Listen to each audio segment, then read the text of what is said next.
ఉసిరి చెట్టు కింద కొలువైన శివుని ఆలయం గురించి తెలుసుకుందాం.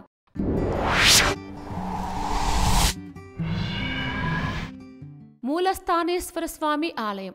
ఈ ఆలయం నెల్లూరులోని మూలాపేటలో ఉన్న ఒక పురాతన ఆలయం. ఈ ఆలయం శ్రీ భువనేశ్వరి సమేత మూలస్థానేశ్వర స్వామికి అంకితం చేయబడింది. ఈ ఆలయం 6వ శతాబ్దానికి చెందిన ఆలయమని చెప్తూ ఉంటారు.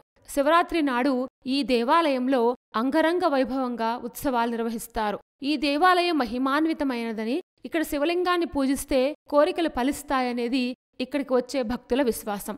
మహాభారతాన్ని తెలుగులోకి అనువదించిన మహాకవి తిక్కన్న సోమయాజి ఈ దేవాలయంలో శివుణ్ణి పూజించిన తర్వాతే తన రచనను ప్రారంభించారని కూడా చెప్తూ ఉంటారు.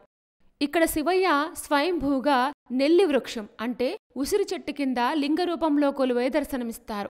ఇక్కడ మూలస్థానేశ్వరునికి నలువైపులా వేణుగోపాలస్వామి, వీరభద్రస్వామి, నీలకంఠేశ్వర ఆలయం ఉన్నాయి.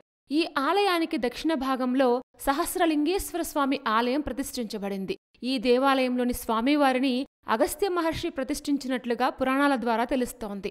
ఈ సహస్రలింగేశ్వర స్వామివారికి ఒకసారి అభిషేకం చేస్తే 1008 శివలింగాలకు అభిషేకం చేసిన ఫలితం వస్తుందట.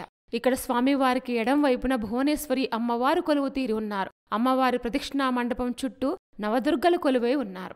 ఈ ఆలయం యొక్క స్థల పురాణం గురించి తెలుసుకుందాం.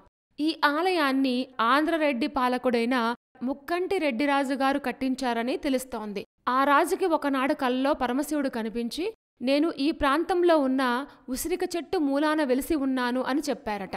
మరియు నాకొక ఆలయాన్ని కట్టించమని ఆజ్ఞాపించారట. మరుసటి రోజు ఉదయమే ఆ రాజు ఉసిరి చెట్టు దగ్గరికి వెళ్లి పరిశీలించగా అక్కడ లింగాకృతిలో వృక్షమూలమున పరమేశ్వరుడు కనబడగానే ఆనందంతో ఆ రాజు వెంటనే ఆలయాన్ని కట్టించి అందులో ఆ శివలింగాన్ని ప్రతిష్ఠింపచేసి భక్తితో ఆరాధించారు. స్వామివారి ప్రదక్షిణా మండపం చుట్టూ దక్షిణ భాగమున వినాయకుడు, దక్షిణామూర్తి సుబ్రహ్మణ్యేశ్వర స్వామి, పడమర భాగమున విష్ణుమూర్తి, ఉత్తర భాగంలో బ్రహ్మ, దుర్గాదేవి మందిరాలున్నాయి.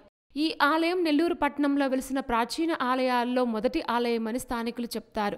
ఈ ఆలయంలో ప్రతి సంవత్సరం మహాశివరాత్రి రోజున ఉత్సవాలు అద్భుతంగా జరుగుతాయి.